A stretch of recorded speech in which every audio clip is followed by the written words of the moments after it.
What is going on, everybody? We're here and we are live on RK Outpost Live for the monthly member stream. Now, it feels early. It feels like it's way too early to be doing this because it's like the 24th of September. But technically, it is the last Sunday of the month, and that's when we do these streams. So it might not be as big of a crowd as you're used to, but some people you're used to seeing on this stream every single month will be here once again. It's good to see everybody in the chat. I know we're just a little bit late.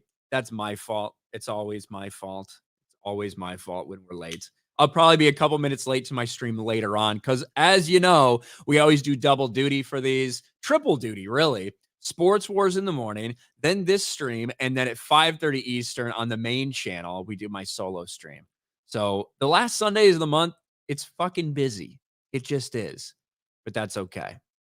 That's okay. Good to see everybody in chat. Thank you for hanging out. The strike may or may not be over. I don't know.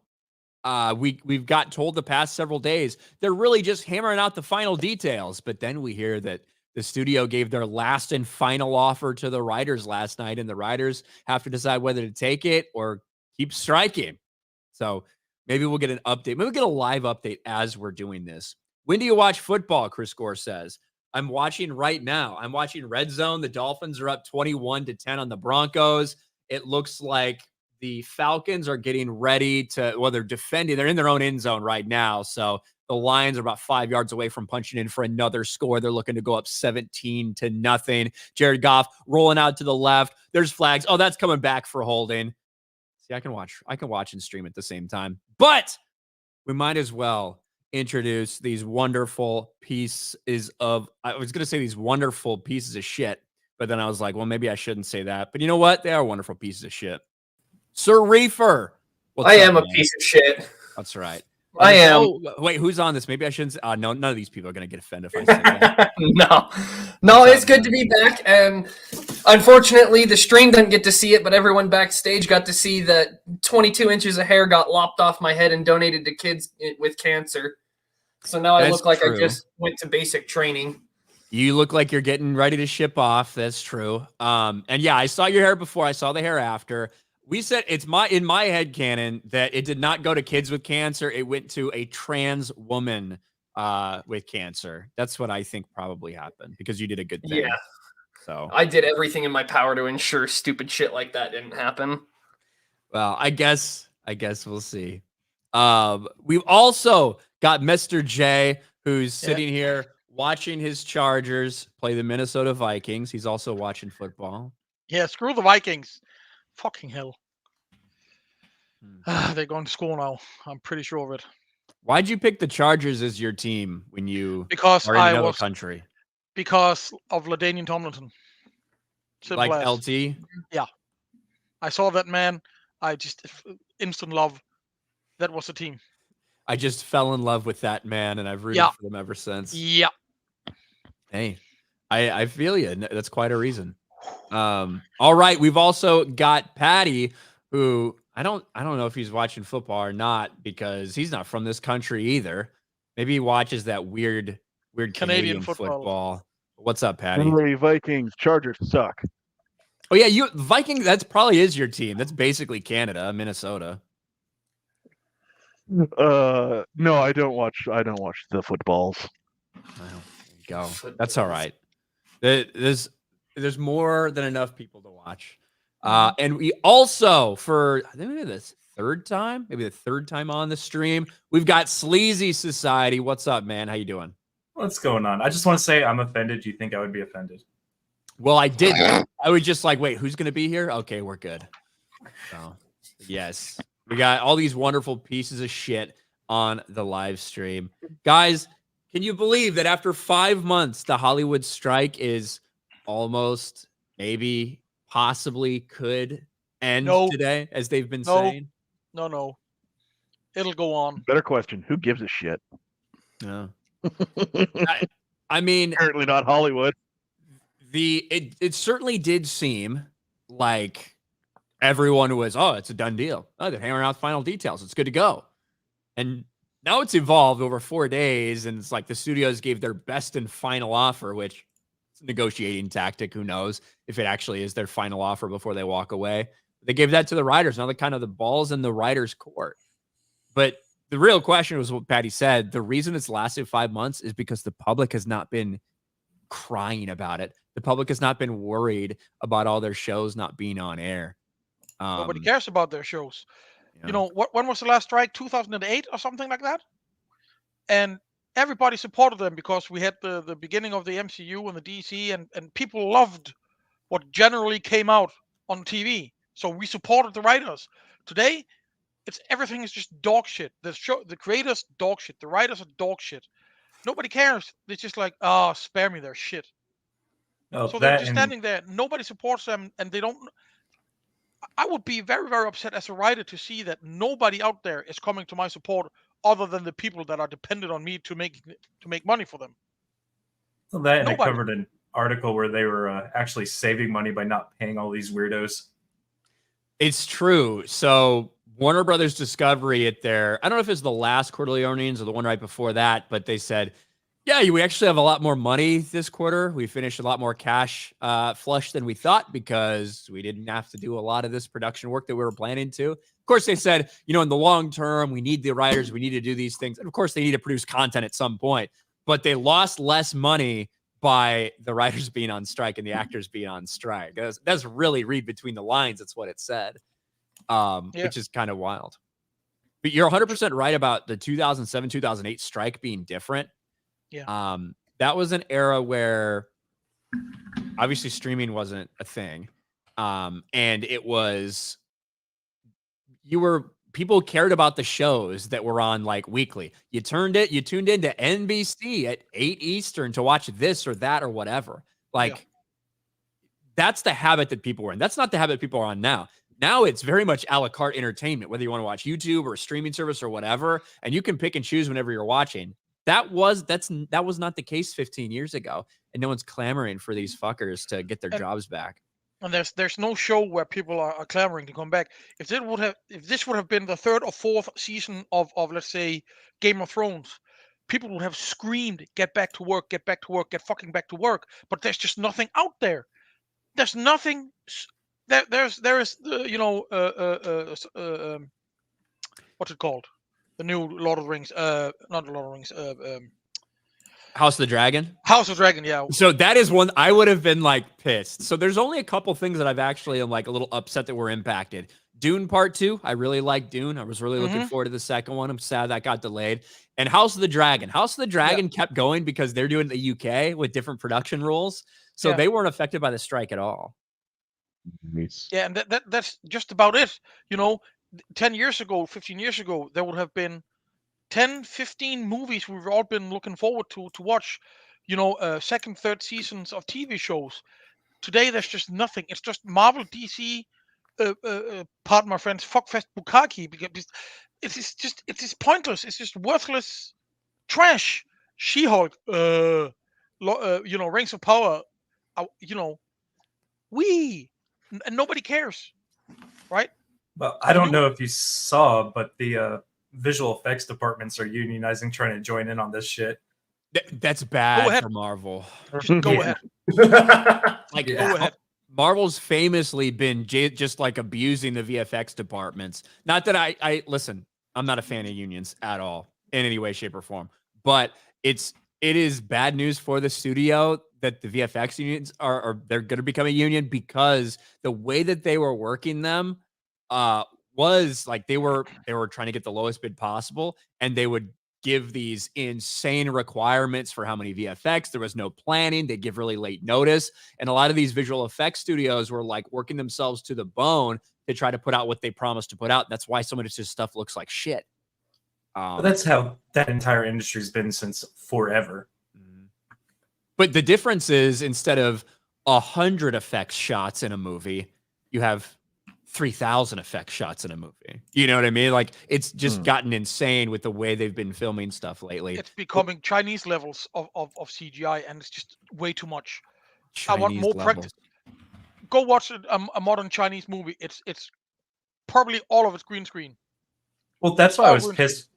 I was pissed when they said they were getting rid of the practical effects for Power Rangers. Like that made Power Rangers great. The practical effects with the explosions on their chest when they get hit. Now they want to do it all CGI. Bring back practical effects. It'll somehow look less corny, but worse if they do it CGI. You need some of that corniness. We also, Biggles Metz is here. What's up, Biggles? A man who needs no writer. Hey, sorry I'm late. I was watching Batman. Which one? You got to be more specific. Which one?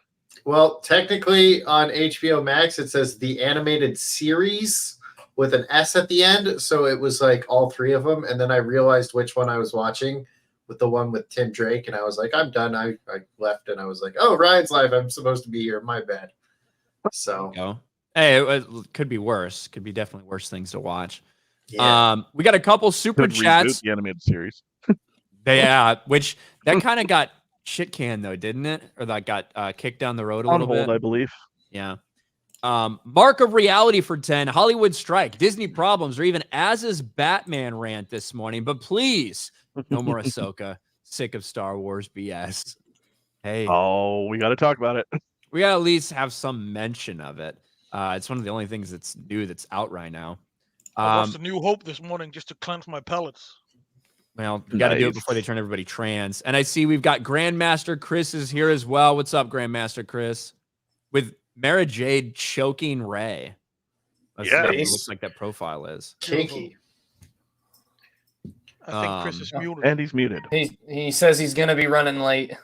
Well, that's okay. Well, I'm glad you're here anyway. We got you here. If you want to unmute and say something, you can. Jorge Barracuda for 5. Good to catch you live, Ryan, with fellow supporters. I know you go live later, too. Going to try to catch that as well. I saw somebody say it's the first time I've caught you live, Ryan. Hey, well, I do a live stream at 5:30 just by myself each and every Sunday, every single Sunday at 5:30 Eastern. So you can always check that out.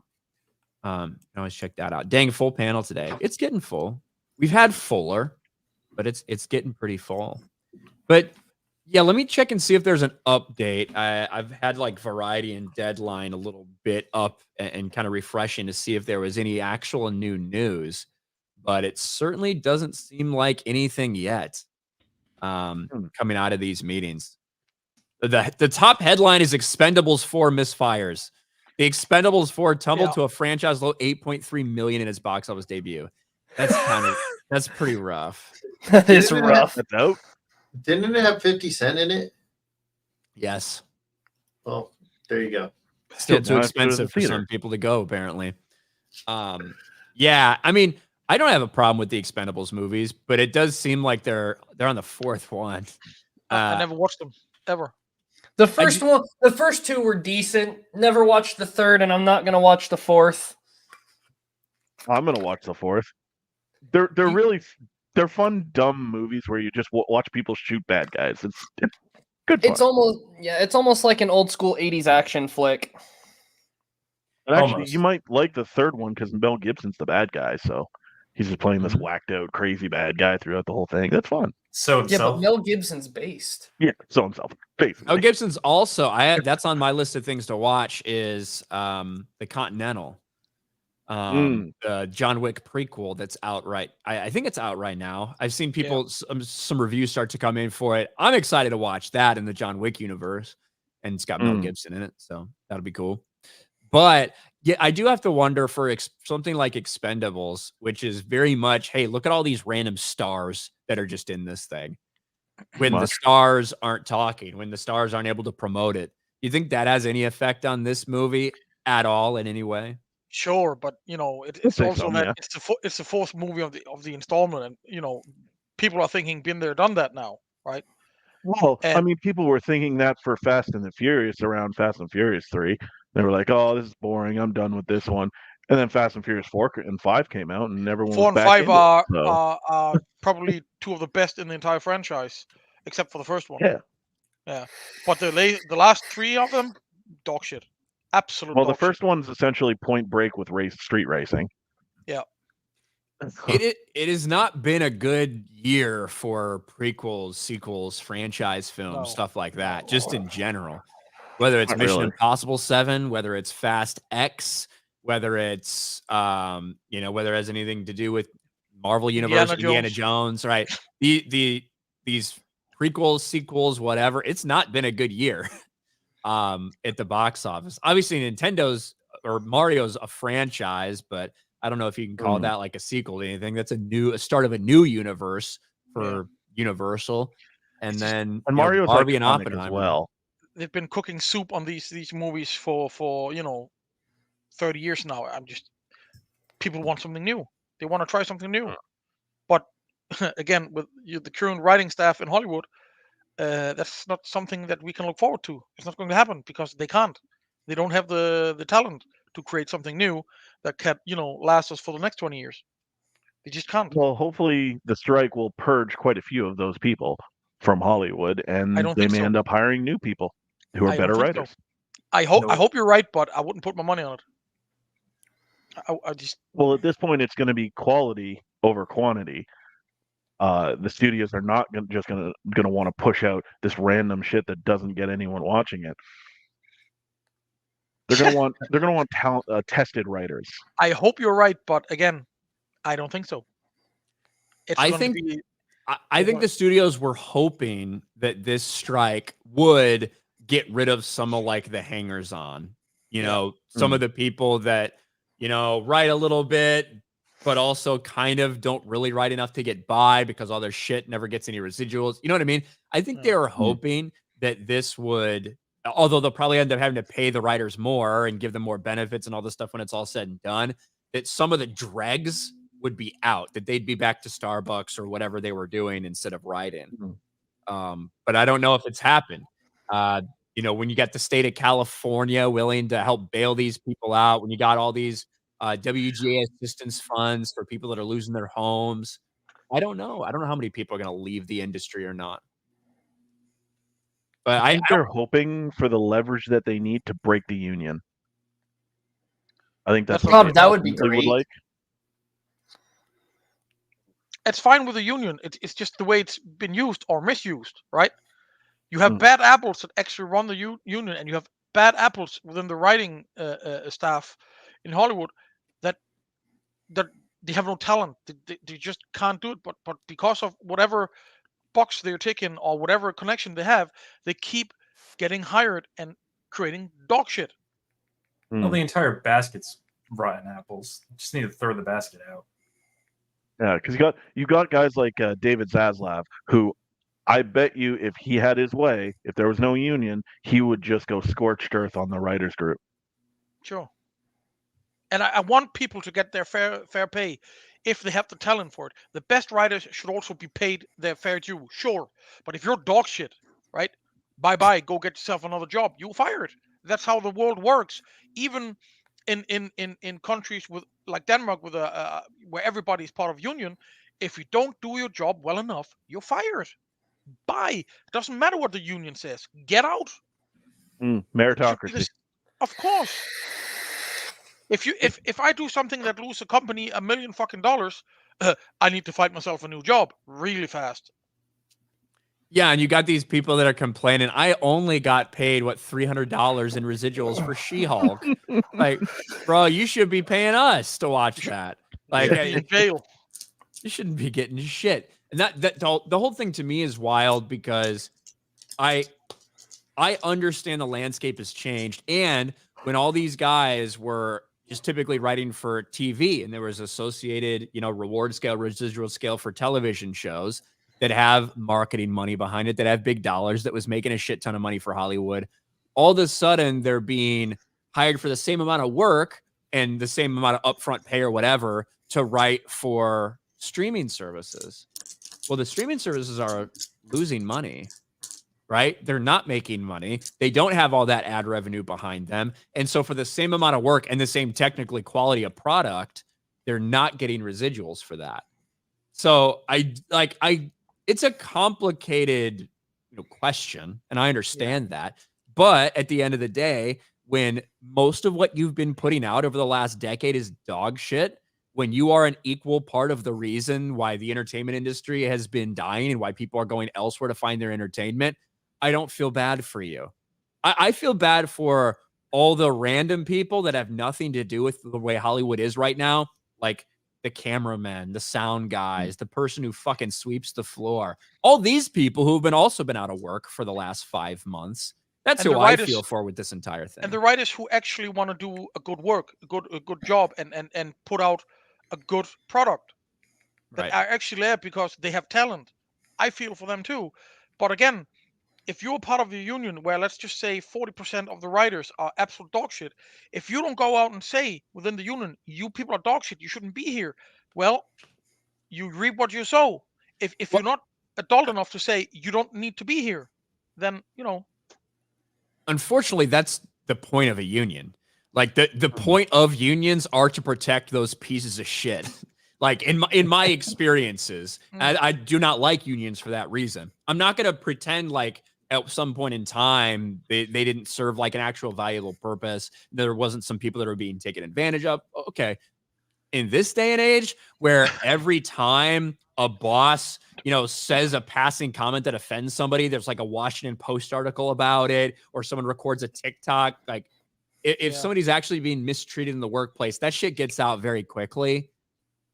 Now, to me, and what unions have been doing for decades is they are making work less efficient, and they're protecting the bottom 10% of workers that shouldn't be entitled to those jobs. That's how I see it. What I would like in this strike is for those who actually have talent and those who've been a part of this for decades, go on and say, listen, people, we need some self reflection here.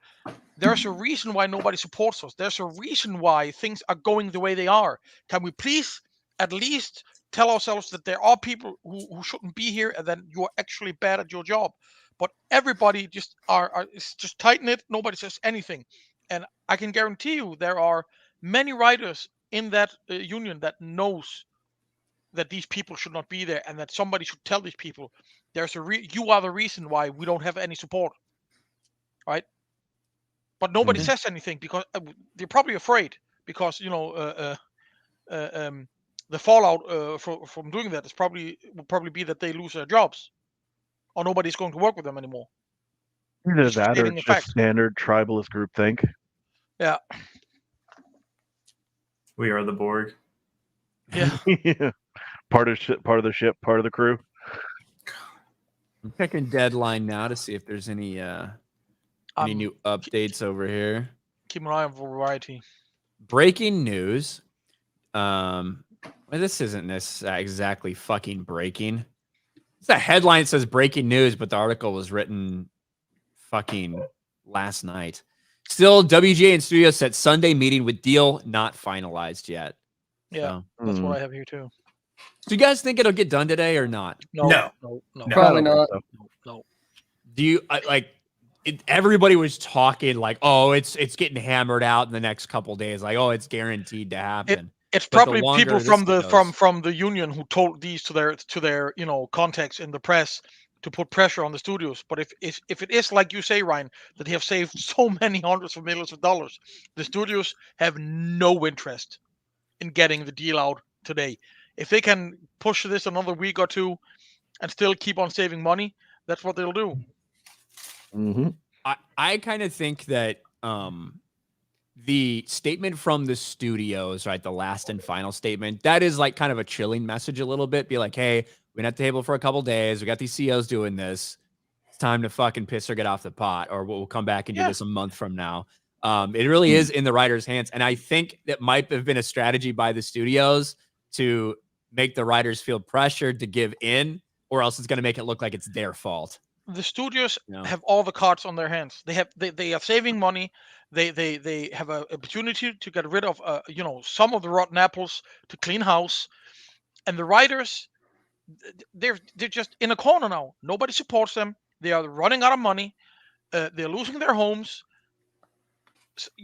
And to be clear, I don't support the studios either. The studios are fucking assholes. Yeah. People like Bob Iger. But listen, everybody to me is a villain in this entire thing. It's I don't want people to see it play out. I don't want people to work 18 hours a day for $15 an hour or whatever, and work that sounds good. That sounds decent. But I want the rotten apples to be gone. I want the identity politicians to get the fuck out of here. The people, the self-inserts, fuck off. And I want people in there that are there because this is what they love This is what they want to do. The fantasy writers that grew up reading the same shit we did, that just want to create new and good shows for the fans. These are the people I want to survive this strike and get a better pay. And the rest, just fuck off. Go away. Go work on a factory. Do something else. Be nice. Oh, hold on. You can't ask them to do manual labor. They're too good for that. Oh, pardon. Oh, sorry. Of course. My bad. My bad. Go become a painter. That blue collar. Yeah, it'd be interesting. I mean, part of me hopes it gets fucking done so we can stop talking about it. Part of you hopes it just keeps on going all the way through next year, or through the end of the year. You know what I mean? I want to agree with you, but I want to see Dune. I want to see Dune. I mean, that's coming out in March or something. There's very few things that I'm actually attached to. It will come out. And it's going to be good. It's going to be great, and it's probably going to be worth the wait. Of course, I would like to get it in around Christmas because that's where we traditionally get the great movies that we all look forward to throughout the year. This year, maybe not. But yeah, like Aquaman 2. Oh, fuck off. Aquaman 2 is coming out December 20th or something, right? Yeah, you're going to make so much money. Ryan, you're going to make so much money off that movie. Remember how I said it was probably going to make like 450 last week? My estimate's down to like less than 200. Less than what 2 happened this week.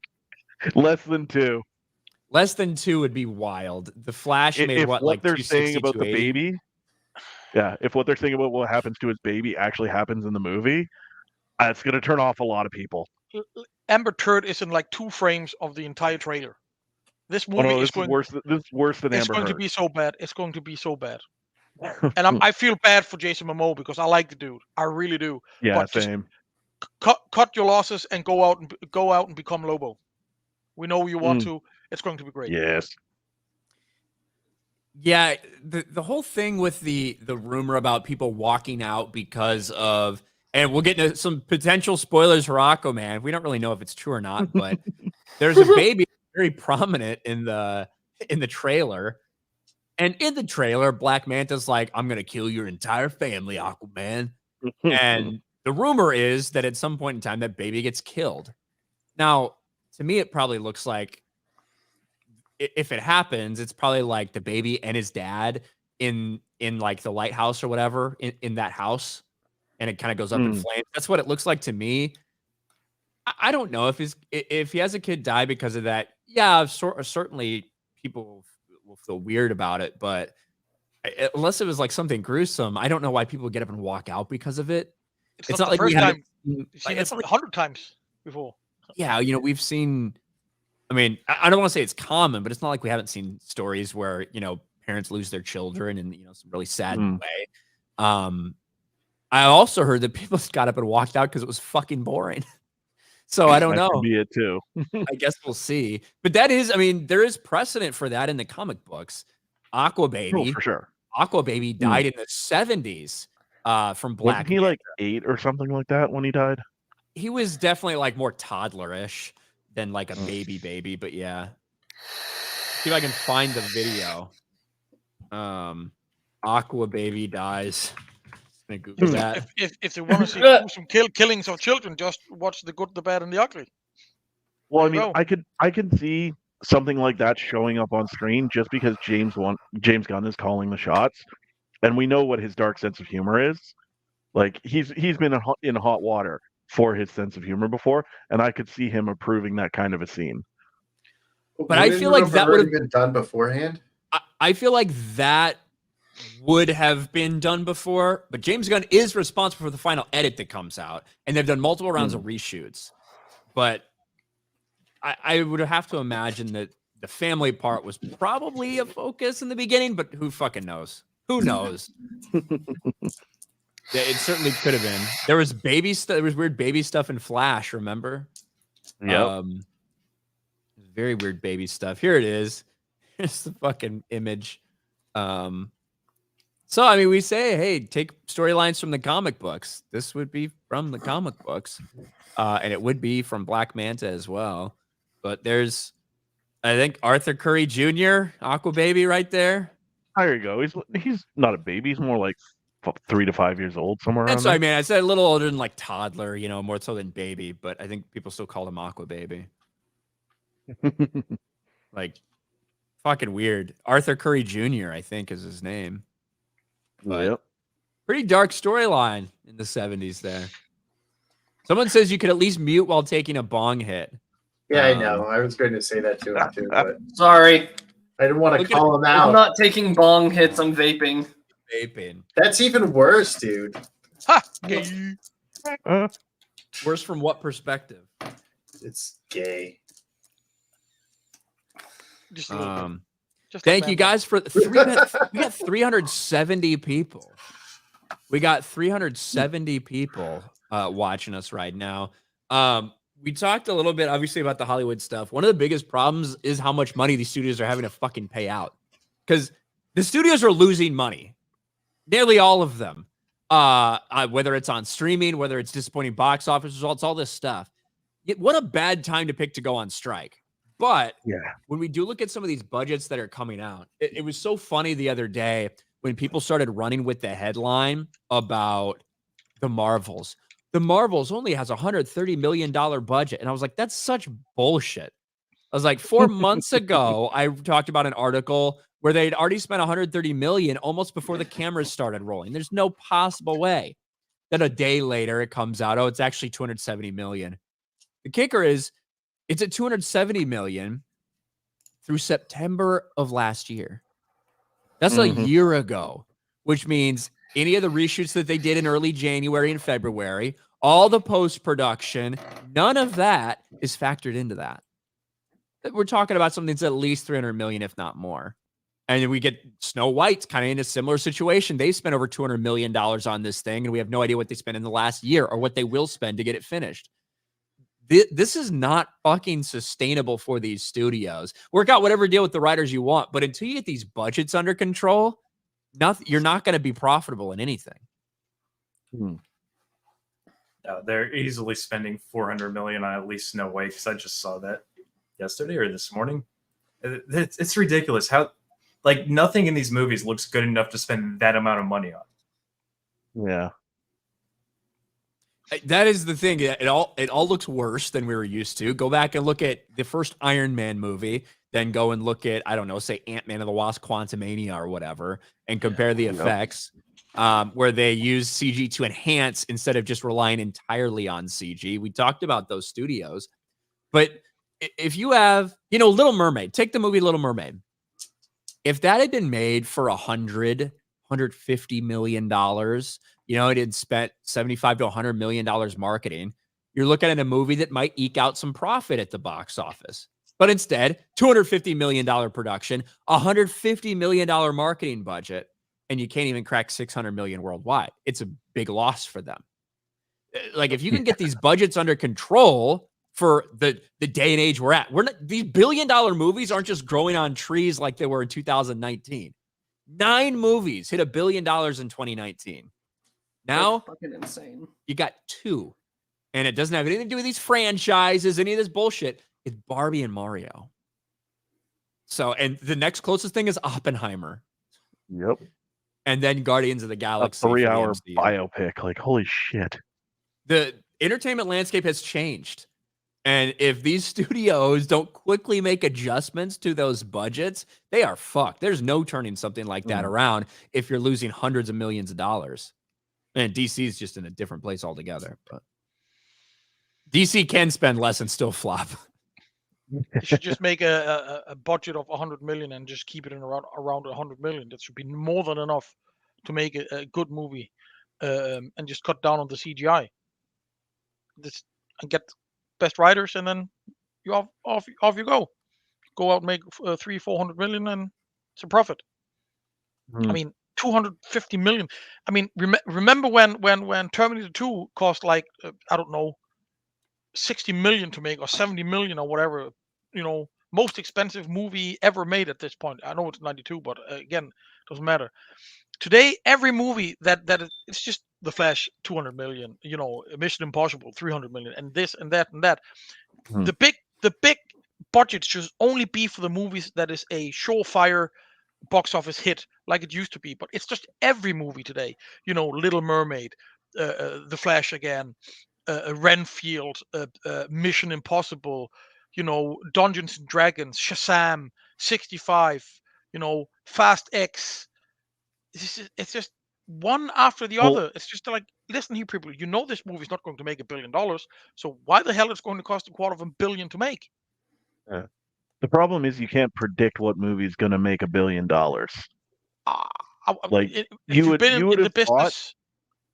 You would have thought that every single DCEU movie should have made at least $1 billion because they're based on primary famous characters that everyone loves.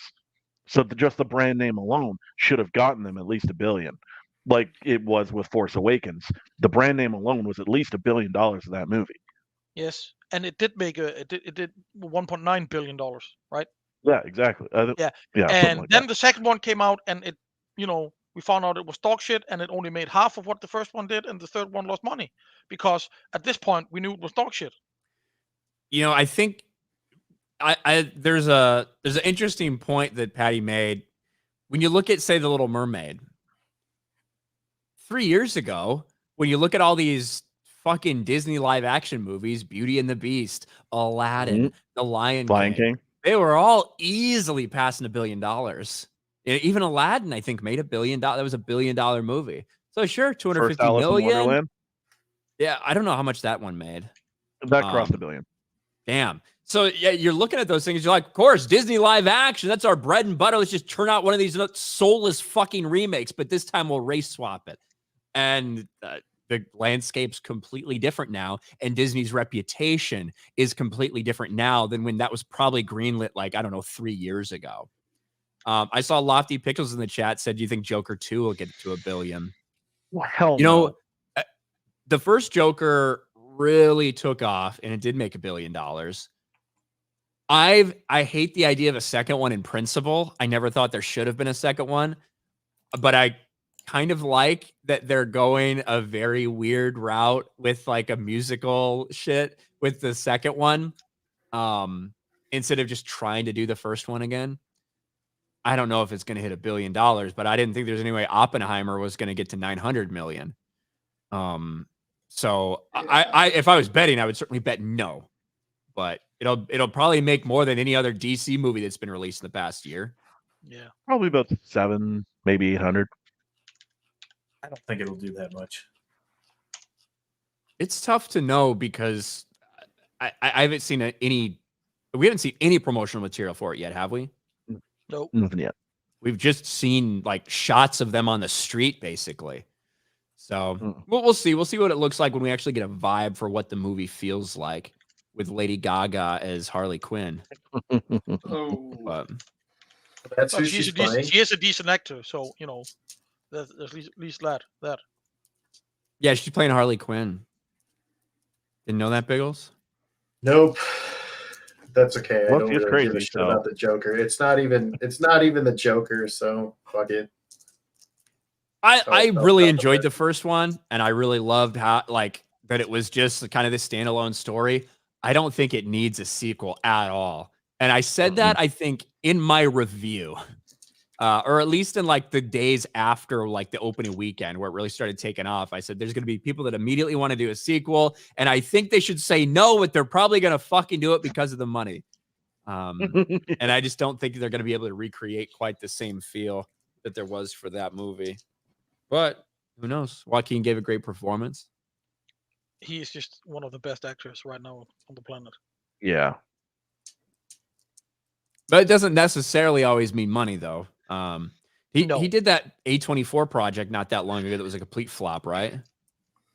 Yeah. What? It was. He did something with A24 when it was I forget what movie it was. It was something he was in his head. I don't fucking remember what it was. He does a lot of independent and he does off the book work that doesn't make money. He just does it for the acting and for the art. Have you seen the trailers for The Creator? That comes out next week. Oh yeah. I don't really know where I sit on this one. I am going to watch it. I think it looks interesting. I've heard a lot of people saying good things about it. I haven't heard anyone I necessarily trust talking about it yet. It's called Creator. It's about AI. It's about AI, right? Is it The Creator? Oh yeah, the one with the AI kid or whatever. I saw some promotional stuff for that on Twitter. Where the human race is about to go extinct, and you know, yada yada yada. Here, we'll play the trailer real quick. Pull up the trailer. We can look at it because it's a sci-fi movie. It's not attached to any franchises. It's not anything like that, right? That could be fun. Yeah, I'm like willing to try new stuff at this point. Here we go.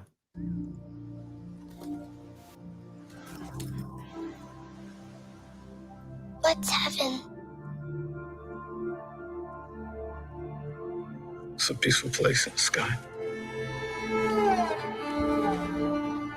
Are you going to heaven? No.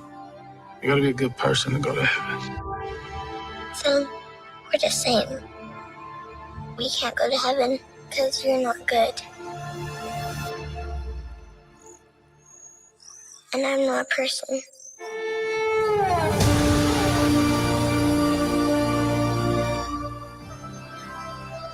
They're coming to get me.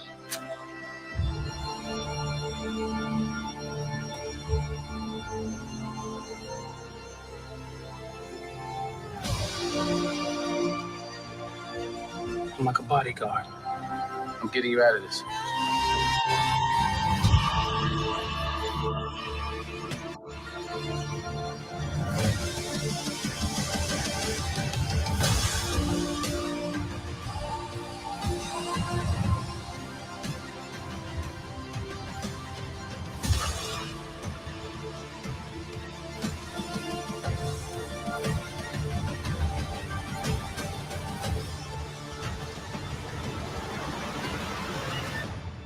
Take care of her. I promise.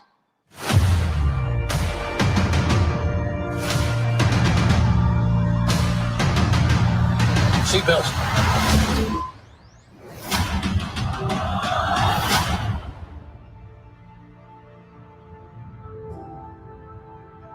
Looks pretty cool. It looks interesting to me. It looks like grand in scale. You know what I mean? I like some of those shots that as they're showing you how big the scope of everything is. It does seem a little bit okay. One random kid who's the key to everything type of story, you know. It kind of has this Elysium meets Children of Man sort of feel to it. Yeah, it feels preachy from the trailer. I'm not interested. Preachy from the trailer? Yeah. In what way? The whole saving the kid, going to heaven. We're not human good bad, people. human bad. Yeah. Robots good. You know. Well, no, actually, that guy, both the guy and the kid there were AI, weren't they? No, the guy wasn't. No, the guy's not. He said, "I'm not a good person," and she said, "Well, okay, we're both not going to heaven because you're not good and I'm not a person." But the budget is only $80 million. So $80 million budget for $80 million. Yeah. Look at that again. That's not bad. That's say it again. Impressive. $80 million. Yeah, so I'm gonna go and give it a chance and see what it's like. Yeah, give it. It does look cool. A new science fiction world, incorporating a lot of elements that we've seen before. I saw people saying like kind of feels like Detroit becoming human in a way with some of that stuff too. I get that. And it has Ken Watanabe in it. The Asian AI guy, was that Chow Yun Fat? No, that was he kind of looked like him. No, Ken Watanabe. Oh, Ken Watanabe. Oh, okay, yeah. But that's where I'm a little bit iffy because there's no. I'm looking at the actors right here, and there's no like who's going to get butts in seat. I mean, John David Washington is a great actor, but does he get butts in seat? The Expendables 4 is full of actors that are going to get butts in seats, and no one went. Yeah, there you go. Yeah, 20 years ago, Ryan. 20 years ago. But even now, though, like you know what I mean. That's how the first couple movies made money. Yes, but you know, 14, 15 years ago when the first one came out, they weren't pediatrics. They're pediatrics now. They're like 75 years old. With disposable income, they have nothing but time on their hands. Geriatric, pediatric, whatever. They're pediatric. Geriatric. I mean, it's kind of the same thing in ways. Kinda. But Sylvester Stallone is 75 years old. When the first one came out, he was 60. So it was still somewhat believable that, That really 14 years ago? No, yeah, it was 2010, 13. right? 13. Yeah, 13. Oh, I thought it was 10. Well, that's 11 years. 10 years still. Yeah, but it's just these men are now old. They used to be the biggest actors in the world. Where when Jet Li came out with movies 20 years ago, instant hit. Sylvester Stallone 20 years ago, instant hit. But their time has come and it's gone. Right.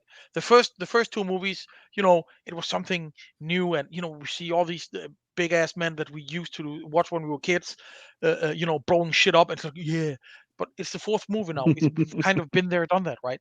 It's just, yeah. I don't think blowing shit up ever really gets old. It never does. Like, I watched Sisu a couple weeks ago. That movie was fantastic. There was almost no dialogue. I think the budget was like $4 million. And there's literally nothing but a dude just going on a rampage, destroying Nazis. Loved it. Nothing but action, blowing stuff up, murdering people. Great movie. It never gets old. They just don't have the pull anymore. The names that are in there, they just do not have the pull anymore. They do have the pull, just nobody wants to see the movies because they've been shit for so long. They know what to expect. Yeah, I feel like very few people have that. But what were we saying? Tom Cruise. Hey, Tom Cruise after Top Gun Maverick, he's got that pull. What happens in Mission Impossible 7? Flopped.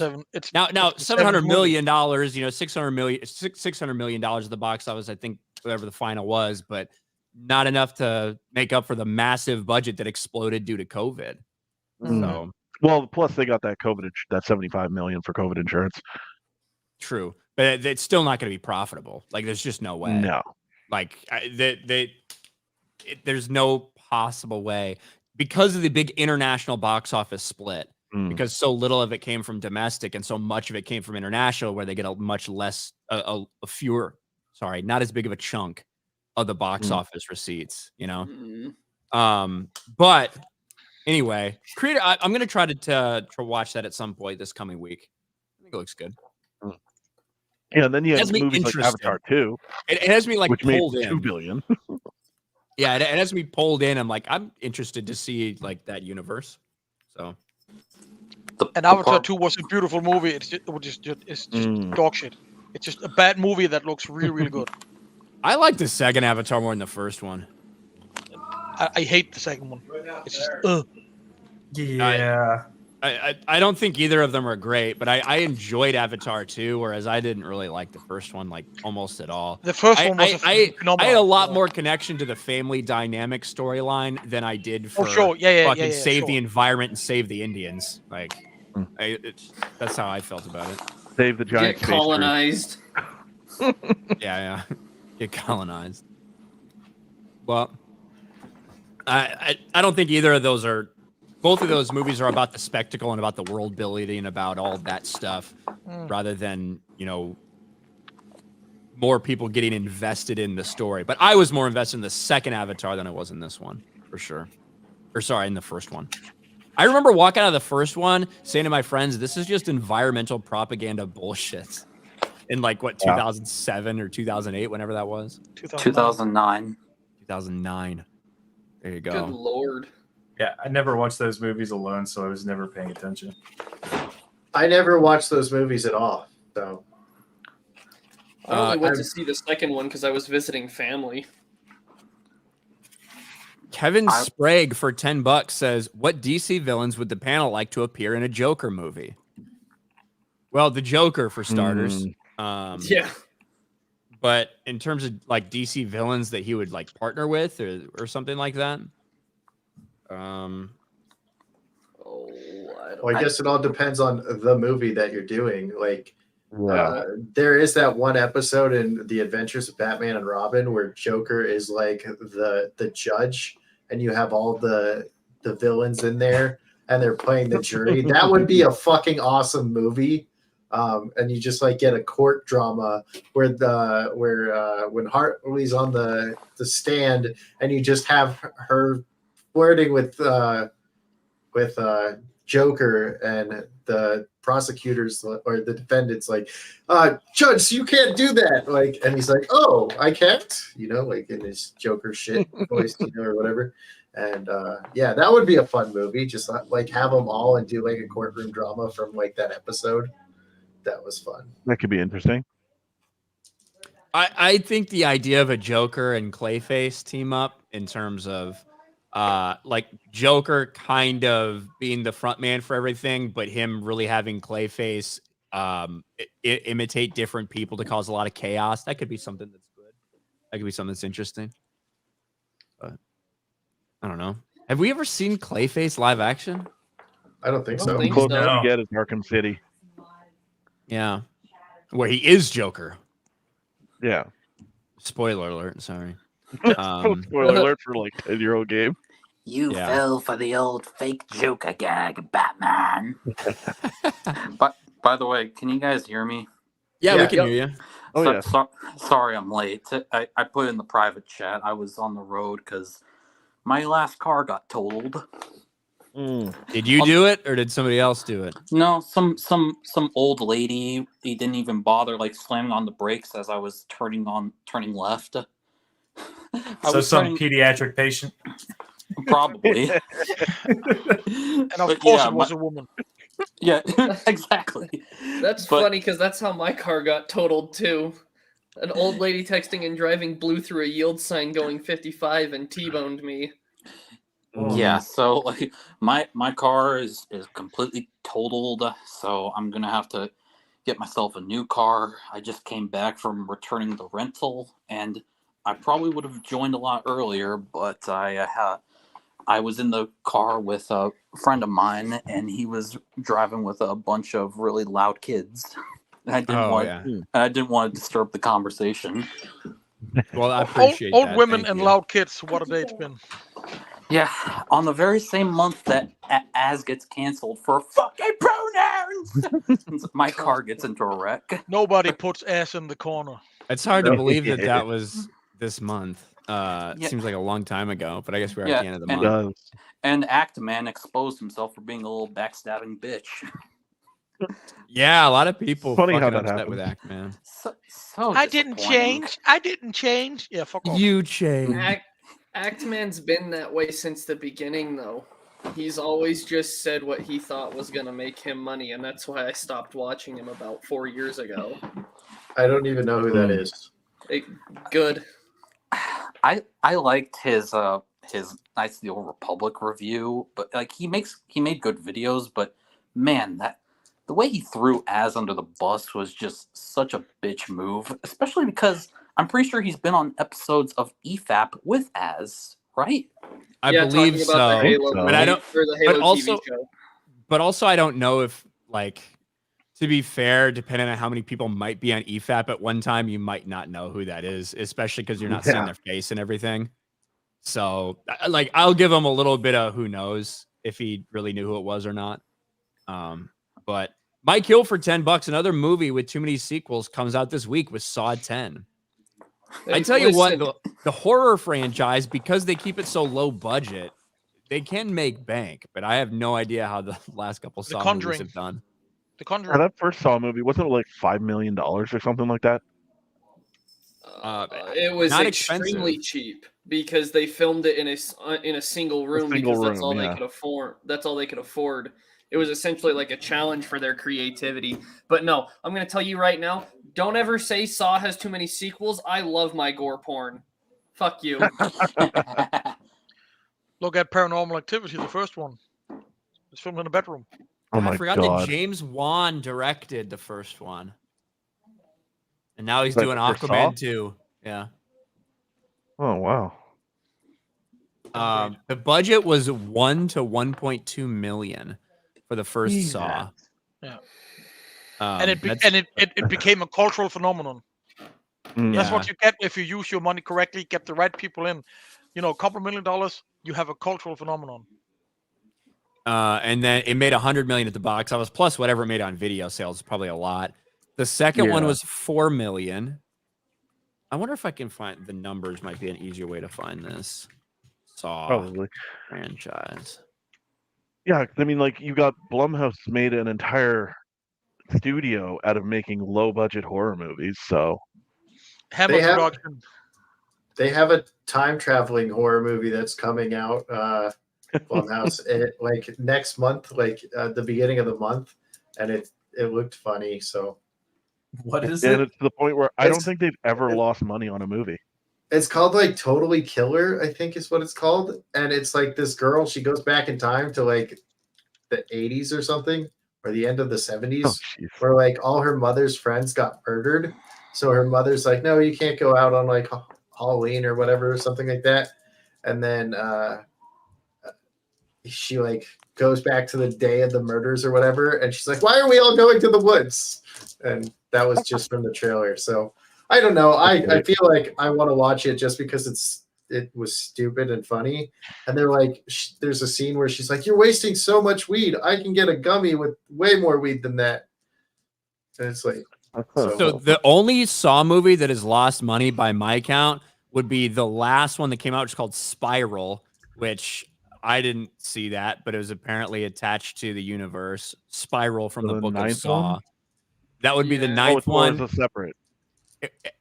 I think it's considered the ninth one in the franchise, but it came out in May of 2021 and not a ton of theaters. So I wonder if there was anything COVID related with its release. It would be true, right? 2021. Yeah, I remember seeing a bunch of promotional shit for it because it had like Chris Rock in it and Samuel L. Jackson. Yeah, and people could put butts in seats. Yep. Yeah, it was one of those movies of we're gonna put a couple of big name guys in here, attach it to a franchise everybody knows, and see what the hell happens. Wait, has Michael Ironside ever been in a Saw movie? I don't know. That guy's like king of the B movies.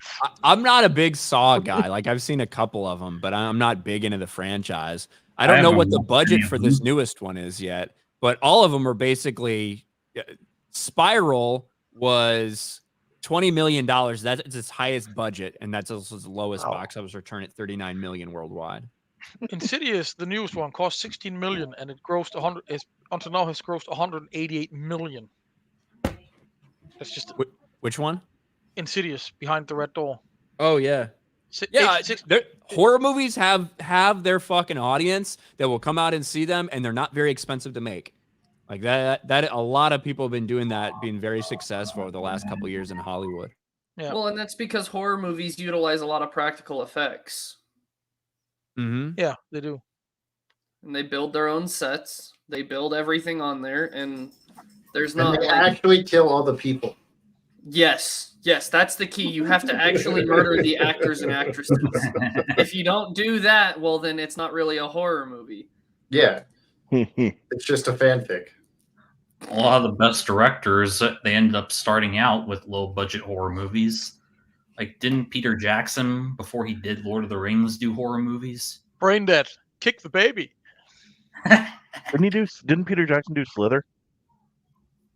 Did he? Or was that someone else? He did The Frighteners with Michael J. Fox. Yeah.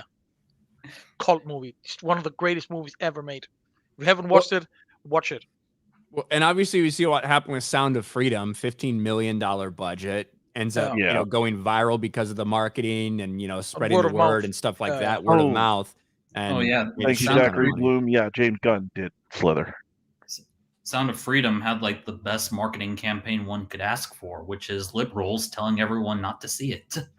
Yeah, that helped. That did probably help. Right. Hey, don't watch it. Don't tell me what to do. I'm gonna go watch it 6 times. Anti-marketing. Yeah, I've never heard of this movie you're telling me not to watch. What the fuck's it about? Yeah, it got the Hogwarts Legacy marketing treatment. That's true. In a way, yeah. That's true. But either way, when every single one of your movies that comes out like Disney seems to have a massive budget, Elemental, $200 million, right? With a $100 million marketing campaign.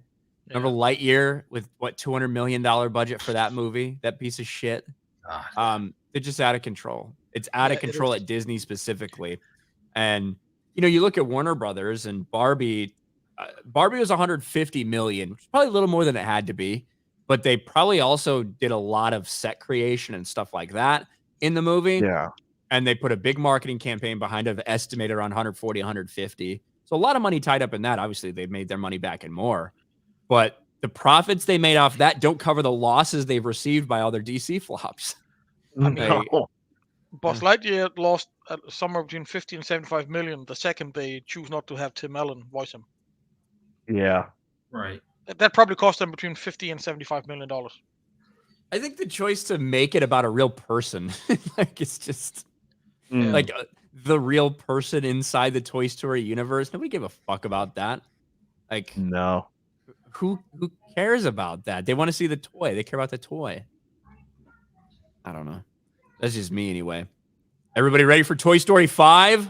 No. Jesus, fuck, it should have ended after 3. Should have ended after 2. Now 3 was good. No, 3 was a good movie. 3 was fine. 2 is 3 got a little dark. 3 got really dark, dude. Not just a little. They almost got burned alive in a furnace. Like, they were sitting there, like, grabbing each other and saying goodbye, and it looked like fucking Hawaii. It looked like Maui down there. Like, burnt pineapple they pizza. Had a DEW smack their fucking town. Whoops. Can't say that. Yeah, and holy shit.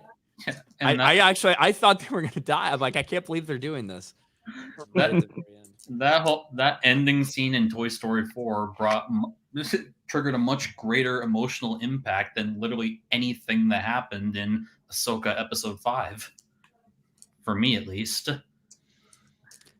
I don't think you're wrong. Man, I saw Mahler's video about Ahsoka. Okay. Mind if I give you my 2 cents about Ahsoka? Sure. I didn't watch Ahsoka because I am so done with Star Wars. Like, it's gotten to a point where I'm actively hating on it. But I watched Mahler's video about the new episode, and just that compilation of all the people doing their over-the-top reactions for it, it was beyond cringe. Like, my God. Yes.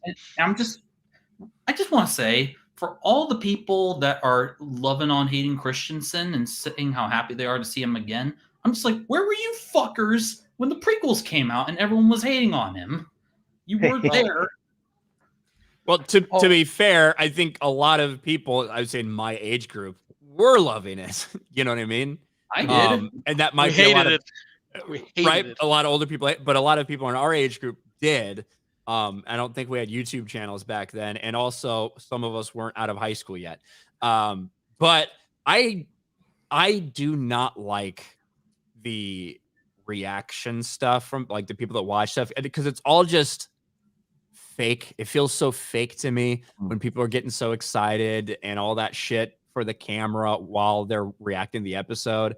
I just think it's cringe as fuck, personally. That's the reason why I don't do reaction videos, because whenever I watch something, I'm just not very emotive. I do very bad trailer reactions because I am not often super like engaged.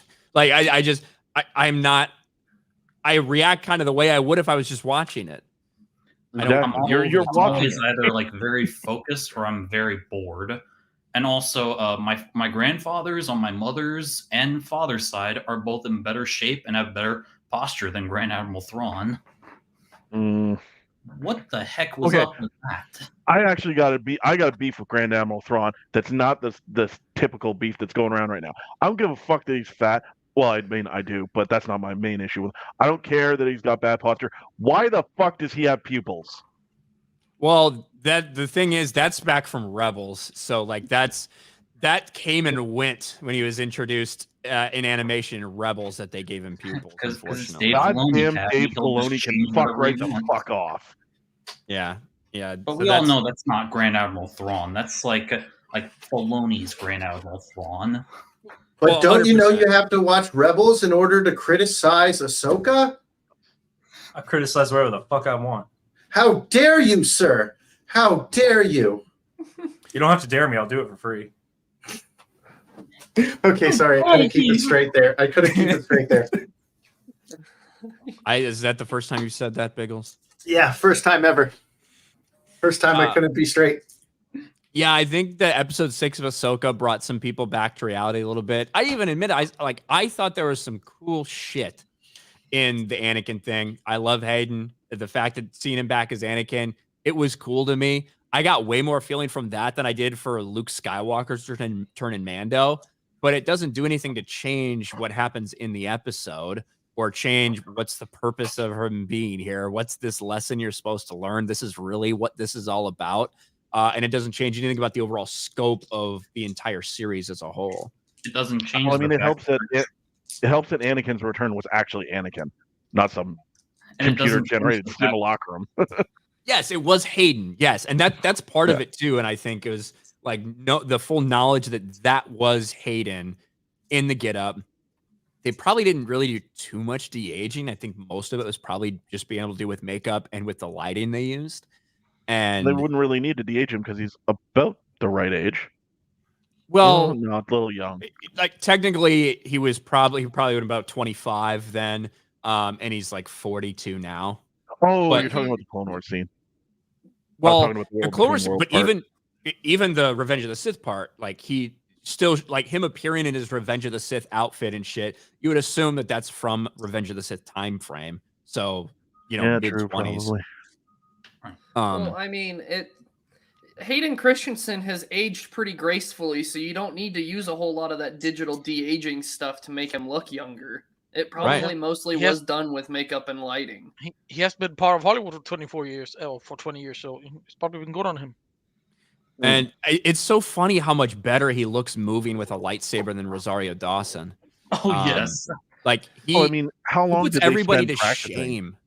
Like, have you guys seen the behind-the-scenes making of the Revenge of the Sith video game? Oh, yeah. And how they brought Hayden Christensen on to show them how to model all of Anakin's moves, and he just he's so graceful with the lightsaber. They said that he trained for 11 weeks just for the one movie. That is insane. Yeah, like the stuff that that Ewan McGregor, Liam Neeson, that they all did to get ready for the prequels is fucking wild and incredible and amazing. And they need to bring that same energy back to what they're doing now, because Hayden comes in for a couple scenes and put everybody else in that series to shame, even though he hadn't done this in years. Like, and you got Little Miss 3-Day Ray. Can I just say something 3 days about of lightsaber training? Between last stream and this stream, I actually watched the Matrix movies, and all those fight scenes put the throne room scene in Last Jedi to shame. And they're all very similar fights. Like the one in Reloaded when Neo fights those 5 guys in the shadow. It's so much better put together than the throne room scene. Sir, I have to correct you there. Though you mean the Matrix movie. No. The Matrix is in a theater real close to me right now for some reason. Go watch it. I'm one of the few people that likes 2 and 3. I hate 4 though. The Matrix is kind of similar to John Wick. It could have just been its own standalone thing, and then the subsequent movies are not really up to par with the first one. I've said this before. If they only made one Matrix movie, it would have been considered one of the greatest movies of all time. And John Wick. Yeah. And you think that because they made more, it degrades the original? Yeah.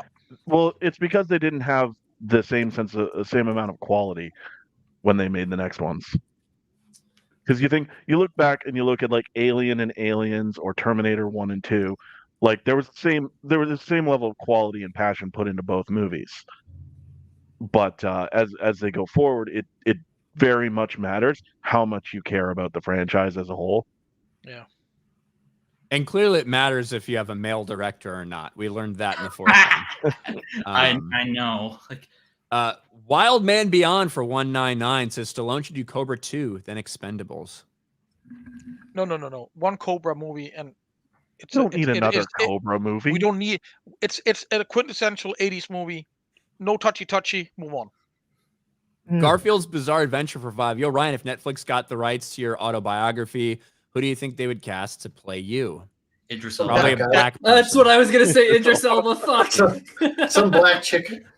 Yeah, some black woman probably. Leslie Jones. Oprah Winfrey. Haley Bailey. Haley Leslie Bailey. Jones might be it, actually. I think I would be Leslie Jones. That's probably the case. All right, let's see if there's any updates on this fucking Hollywood shit. Still not. I was expecting an answer by the time I did my live stream later, but I still don't think I've gotten one yet. A deadline. I'm so thankful that I got out of California before they announced that you now have to start paying taxes to the writers who are currently striking.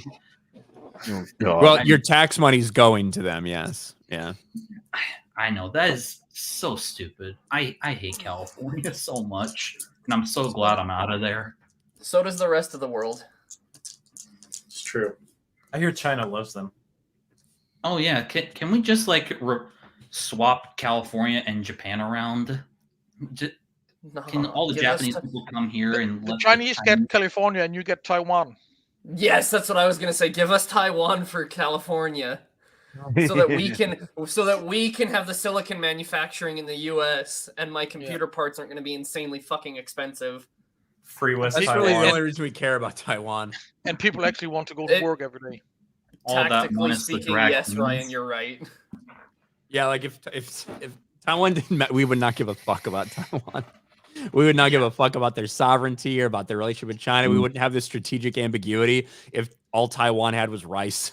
But since they've got fucking, all of this very important, computer stuff, we really care about Taiwan. I mean, the only reason they gave a fuck about Vietnam was for the opium. Hey, and to stop the spread of communism around the globe, obviously. Yeah, right. Wow. Yeah, because we were like, if they take Vietnam, they might move on to Laos and Cambodia, maybe even India. Yes, major economies at the time. To be fair, we kind of failed at stopping the spread of communism in the fucking 30s, but nobody wants to talk about that. Yeah, because Oppenheimer, he totally wasn't a communist. He boned a lot of communists, but he wasn't neither was himself. FDR. Oh, yeah. The New Deal. Charlie Anyway, that's a little bit off topic. But we do have all these guys here today. Again, for these guys, some of them have channels. Some of them just like to come here and hang out and chat and stuff like that. There's some of my biggest supporters, so I'd appreciate if you guys supported them too. I know Biggles may have been dropping a couple of their links in chat. He will at some point if he hasn't yet. So big shout out to you, Biggles, for the people here that have channels. But yes, or a little bit early in September to be doing this, but we had to get it done. And so you guys pretty much all unanimously think that the writers and studios are not going to have an agreement before the end of today, huh? Nope. Probably not. No way. Well, unless they threaten to like do something about their ESG, maybe. I don't know. Explain that. Like, explain who would threaten who about what. Well, I'm just saying it's like it. I don't know. Someone threw this out in like Friday Night Tights or Real BBC, and that made me think that might actually do it. If they say, hey, if you keep striking, like we'll lower your ESG and you won't get loans from the banks or whatever. Because we all know that in current Hollywood, that's the currency, not authenticity. So, I don't know. I'm throwing shit out there. I think what the studios really don't want to do through this entire thing is make their streaming numbers publicly available. Hell no. That's what I think they really don't want. Because right now you have this genie behind a curtain, right? Or you have this person behind a curtain. You don't know what they are, and it's the streaming numbers. Disney releases little things here and there. We've heard one or two things from Amazon, but most of the time we don't know how these things are doing, and they don't want you to know. They want to keep you in the dark. We know that everything is losing money, but they don't want you to know how few people are actually tuning into some of these shows. What are you talking about, Ryan? Rings of Power totally had 25 million viewers. The first day, right? That's what they said. First 6 minutes. According to Amazon. If they got 6 minutes. Dude, I couldn't even... I got stoned off my gourd and I couldn't sit through the first episode of Rings of Power. Like, I was not just couch locked. I went straight up fucking stupid. And I still couldn't sit through it. Obviously, you watched Rings of Power. Yeah. I just turned on House of the Dragon again. I was like, this is just a better show. I really like House of the Dragon, man. Like That's I've so good. rewatched it twice since the first season aired. And My I dad really come hope down for to season visit 2. for a month, and we rewatched it, and we're re-listening to all the books right now on like audiobooks. The first, and I'm surprised too because of the sour taste that season 8 left in my mouth and so many other people's mouths. Like a very sour taste at the end of Game of Thrones. Oh, And for House of the Dragon to very quickly be able to draw people back in, it tells you that people are willing to like forgive shit with their franchises. You know what I mean? If Like- they get quality, yeah, sure. If they get quality, they are willing to forgive. Yeah. Well, the word of mouth on YouTube, I think, is really what shot House of the Dragon back into the cultural zeitgeist in a positive light. Like, honestly, how many? Because I know the only reason I watched it is because Gary said it was good. That's the only reason I watched it. Same here. That's the reason why I watched Picard season 3, because Gary recommended it. Yep. Because Gary and guys like that are people I actually trust. I haven't watched either one, and I trust Ryan when he tells me stuff is good. I just I wait said it. Dragon was good. Yeah, I wait don't for trust any of FNT and EFAP. Those are my 2 resources for whether a show is good. No, Mahler likes Andor, so Well, He's I not think wrong, that though. Andor is. I actually think that Andor is the most competent thing they've done for these Disney Plus shows. I It's don't not like bullshit. the. I don't like the character, and I don't like the principle behind the story. I think a lot of the decisions they made are stupid. However, in terms of execution, it's a little slow pacing for some people, but I actually think it's really well executed. And I think more of the dialogue and the story itself is much more well thought out and in depth and well written than pretty much anything else that Disney Star Wars has put out. I just don't really like it. If that makes sense. I don't know if this really bounces off the quality topic too well. You know what I want to see come back to cinemas? Fucking Westerns. I'm with Razor Fist on this one. We need a good fucking Western, and it is the right fucking time for it. We just need some badass gunslinging Arizona Ranger to lay the law down in the Wild West. Hell, Blazing you Saddles. make- Well, So you you're had saying Keenan's another movie, Wyatt Terror Earp on the movie? Prairie. The last let me think. The last one that I Cowboys vs. remember Aliens. watching in a theater was the 310 to Yuma remake Yup. with Russell That's- Crowe. I actually love that movie. The 310 to Yuma remake was fucking amazing. Yeah, that was It probably was like what so 2009 or something. It was like it was 0809 because the housing market crash had just happened. And if Razor Fist pointed this out in his video. By the way, go watch it's something like go watch Razor Fist videos on westerns. They're amazing.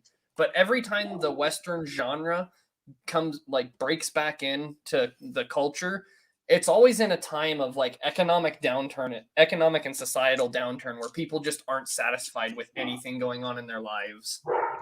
It's Wait, fascinating. what about Magnificent Seven? Did you see that? I didn't see that I in did see theaters. that one. Mm. I didn't I see it in did. theaters. I watched it a couple months ago at my grandparents' house, though. It's pretty an good. okay movie, but it you have to understand what it builds on. The first Magnificent Seven that's built upon the Seven Samurai, so it will never live up to the two prior movies, like ever. But it was as a Western goes, it was a good entertaining movie, good popcorn movie. I just like the combination of Chris Pratt and Denzel Washington. Yeah.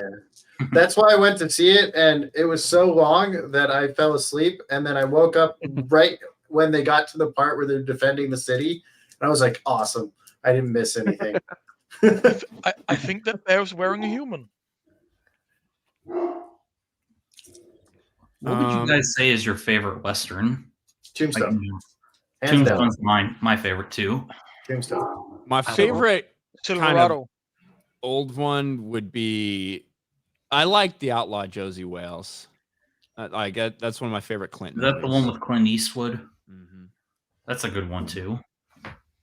I've watched Silverado probably 30 times. I mean, the real answer is Back to the Future 3, if you want to be honest with you. That's my favorite Western movie. I love that movie. I didn't know that counted, but yes. I would probably say Tombstone. Tombstone's pretty great. Yeah. That's like one of the last really great really amazing westerns ever made. That's Tombstone. Well, I mean, yeah, and if you look at it, like what is the one of the few shows that almost everyone is tuning in to watch every fucking week consistently? Yellowstone.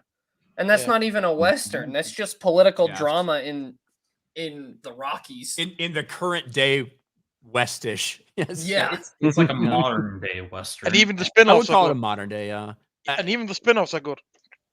You know what else? Does the Maverick remake count as a western? The one with Mel Gibson? Yeah. I Yeah. think so. That has to, right? I would say so, yeah. I love that Probably. movie. God, I love Yeah, that that movie. was really good. Yeah. What's I the love one with David Cameron. Owen Wilson and Jackie Chan? Time travel, whatever. Shanghai Noon and Shanghai Nights. Oh, Yeah, Shanghai Nights and Shanghai Noon. I fucking love those movies so much. I watch them once a year, and I fucking love it. Yeah, those are great. Roy O'Bannon and Sean Wayne. Yeah, Fucking I'd be great. fine with Million Ways to westerns Die making in the a West. comeback. Mr. Dangs for 2 says 199. Thank you, Mr. Dangs. So Appreciate hey, that. I'm Are you confused 'cause retarded? I'm Go ahead. confused because I don't watch a whole lot of other Geeks and Gamers content outside of you, Ryan. Where did 199 come from? Jesus. It's 'cause some guy tried to say like Star Wars Celebration's been a thing since 1999, but he missed one of the nines. Yes. Yeah. So somebody was really mad in chat because I titled the stream Star Wars Celebration cringe, meaning like one of the announcements was cringe, or maybe the acolyte people talking. That's kind of what I was going to get into. And somebody got really triggered. He's like, Star Wars Celebration cringe. Are you retarded? Star Wars Celebration's been a thing since 199. And I just read it out in that way, like very intentionally leaving his mistake there. And just fucking roasted him, and the chat loved it. And in that's how typical it Jeremy became a thing. fashion, he takes literally anything and just turns it into a meme. Yeah. And money. Jeremy is a meme. That's how it became a thing. Jeremy is a meme. Cancel Jeremy. Let's go. Listen, if you're on the internet and you aren't a meme, then you're doing something wrong. Mm-hmm. Probably true. Like no one. That just means no one's paying attention to you. Yeah, probably. I hope you guys enjoyed my my previous profile pic with Mara Jade and Ray, because that post that I posted on Twitter got everyone mad to the point. Where I believe it. To the point where there's now Reddit pages written about me saying that I'm a horrible person, and that the Fandom Menace is so cringe, because they still think the Fandom Menace is a thing. Is a thing, yeah. Because they can't move on from 2017. They still think Gamergate is a thing. Yeah. That post got even more hate for me than my my Stranger Things post back in Pride Month. Because during Pride Month, Stranger Things, the official account, posted some picture of Mike and Will, the two boys holding hands, as if to imply that they're gay. And all I did was post a picture of Mike and 11 with the caption, "You do realize that Mike and 11 is a thing, right?" And everyone got mad at me, saying, "You're a homophobe. What do you have against gay people?" I'm like, I don't have anything against gay people. I'm just saying how it is. You're filling stuff in with headcanon. I'm just saying what is presented in front of me. It's the same thing that's happening with Ahsoka, because stuff happens, it doesn't get explained, and all these people just assume that they know the answer. More so than any other Disney Star Wars shows we've had, I think Ahsoka leaves so much fill in the blank, kind of write your own story.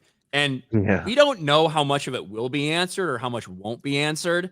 The whole Marak thing, in episode 4, Marak getting, sliced. It turns out it's just Night Sister magic. People are like, oh, well, that's it. Well, as it turns out, I think probably all of the stormtroopers are also like that in Ahsoka.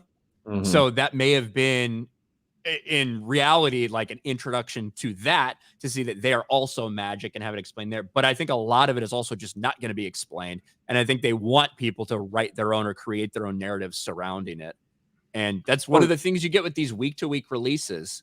people get to criticize, and it's fair to criticize it like that because you can only go based on what you have, like based on what's been that's shown one of to the you. things that actually bugs me. That smoke thing is like that is just the progression of the thing that has been a thing since the prequels, and that's the nameless, faceless army that you can just gun down without having any concerns about morality or anything like that.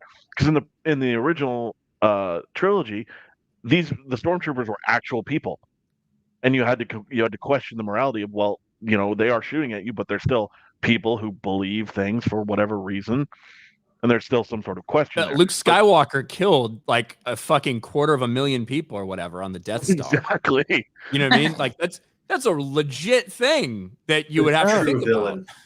The true villain of Star Wars. Yeah. But then in the prequels, they started doing robots and clones. Battle and droids, like, yeah. Who gives a fuck?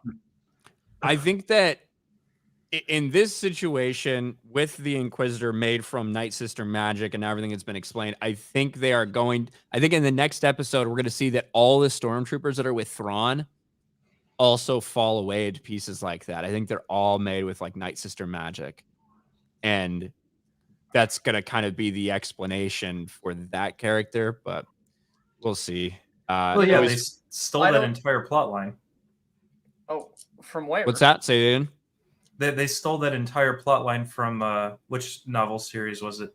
Are you talking about the dead or undead stormtroopers? Yeah. Yeah. So obviously, this looks a lot like the cover, Death Troopers. That was more like an actual. That was like an infection, like virus thing that made dead people be reanimated and come back to life, and it got loose on an Imperial prison, shit like that. Essentially, there's zombies. Yeah, we'll see what they do in this and how they do it. I think they're bringing up coffins, so I think they're gonna have even more zombies and shit. Certainly, you could say there's a lot of that they took from Death Troopers, but we have seen that type of reanimated Night Sister magic used before in Clone Wars, even to kind of change Darth Maul and things like that. So, and the Night Sisters are something that are already stolen from the expanded universe and destroyed. Oh yeah, like didn't Jason Solo's girlfriend like pretend that she was a Night Sister in order to like seem more impressive? Jason Solo's sister was Dathomiri. Night Sisters are the evil witches of Dathomir. Yeah, that was something that at the time confused the hell out of me. Like when it came to season 4 and they sent like Grievous and the army to massacre the Night Sisters. At the time, I was who are these people? Yeah. I was like, wait, what? They can't die yet. They have to stay around until after Return of the Jedi because Luke has interactions with them. It wasn't. Yeah, exactly. Night Sister reanimated magic in Fallen Order too. I think we're about to see some more Fallen Order stuff in this series as well. Probably. That's what I was gonna say. I don't know much about the Night Sister lore because I watched the movies, I got into the toys and video games, and I'm like, I just want to bang the Night Sister from Fallen Order. That's all I want to do. There you go. Cerberus for 199. Thank you, Cerberus. And with that being said, we've been going. I can't believe we got 472 people watching us. Thank you for being here, guys. Subscribe to the channel if you're new. I'm about to go live on my other channel in about 2 hours time, and I got to get set up for that and eat a little bit of lunch and all that good stuff. So we are going to wrap it up here. We'll let everybody go through and plug whatever you want to plug, whether it's a channel or whether you just want to talk about your favorite football team or whatever. But once again, these guys are my biggest supporters and have been for a long time. So big shout out to them, and please support them in the same way you'd support me. I see Sarah Tano in the chat who wasn't able to join us today because she's not feeling great. So hope you feel better. I hope you feel better, Sarah. But let's go around the horn. Sir Reefer. Just follow me on Twitter if you want to see tweets from the shitter, because that's the only time I ever look at that shit. It's Twitter from the shitter. And I'm not calling it X. It's Twitter. Twitter from the shitter. Exactly. Twitter from the shitter. Yeah, X doesn't have the same ring to it. Well, thanks for being here, man. I appreciate it. Mr. J, how your Chargers looking? They're still in front with 4 points, but it's really, really, really close. So, it's going to be one of those nights again. Fuck. I picked Kirk Cousins, 1 p.m. game for Kirk. But, man buns are gay, but still go subscribe to Dan West because I want to see Gary sing. It's close. Like they're within like 10,000 subs of each other. 9,000 subs now. No, man buns are cool. They're No. practical, and I will defend this till the day I die. No. Which will be very, very shortly. Yeah. Before I cut my hair, I would rock the man bun. Okay. Well, good thing you cut your hair. Yeah. Patty, what about you? You got anything to plug? No, just the usual. And unless you're a samurai, then man buns are absolutely gay. Well, those are top knots, so they're different. There you go. There's apparently a difference. Yeah. Sleazy, what's up, man? What do you got? Follow my channel, Sleazy Society. I'm covering a bunch of shit. Looks like tomorrow I'll be talking about how Tim Burton hates Warner Brothers. Yeah, a couple days ago, an interview came out and where he really slammed them for the use of his characters in The Flash with Michael Keaton and with Nick Cage. So, yeah, that's a good story. Biggles Mets. What do you got going on, man? I'm doing the Bagels Breakdown tomorrow, talking about Batman. So it's my first non-anime topic for the Bagels Breakdown. That's at 7:30 Eastern because I have some Geeks and Gamers people coming on. So I have to make sure they can go to Mario Kart after. Wednesday now we do a show, or not a show, but a video that's called Bagels Bites, named by the chat. Mainly because Beardo said he's got bagel bites, but it sounded like Bagels Bites. So we stole that from Beardo. And then, yeah, I've been doing videos and stuff on my channel. It's in the chat if you want to go. And sub to Ryan's main channel if you're not already subbed. And mine too, and Sleazy's, and Grandmaster Chris. And then I don't think anybody else has them. There you go. That's it. That's all I got. There you go. Thank you, Biggles. Thanks for dropping those links too. And last but not least, Grandmaster Chris. Hey guys, once again I'm sorry for running late, but That's all right. Probably this week I'm hoping to finally get myself a new car. My insurance payment came in, and I gotta get it before Wednesday when I head back to work. But aside from that, don't really have a lot going on. Just been continuing my binge of Star Trek. I've been doing the usual, and given how much you and the rest of the Friday Night Tights crew have recommended it, I think I might give One Piece a shot. Don't say me. I haven't said shit about that movie. But the rest of the FNT guys have said it's good. Okay.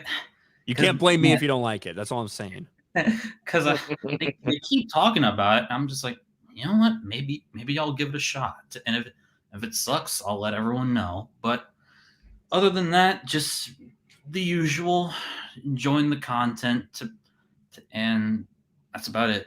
But you guys are awesome. Well, there you go. Thanks for being here, man. I appreciate it. Thank you to all you guys for coming and hanging out for a while. We'll be back. Let's get the date finalized right now. As long as it's not like October 31st or something. All right, October 29th. October 29th is the tentative. That's the next day we'll be here, the last Sunday of October. So put that date in your brains. We'll be back doing this stream. Other than that, thank you, chat. I'll be live on RK Outpost, the main channel, at 5:30 Eastern. More like 5:35 Eastern, knowing me. And I'll see all you guys there. Have a good day. Bye. You too, Ryan. Bye, everyone. Later.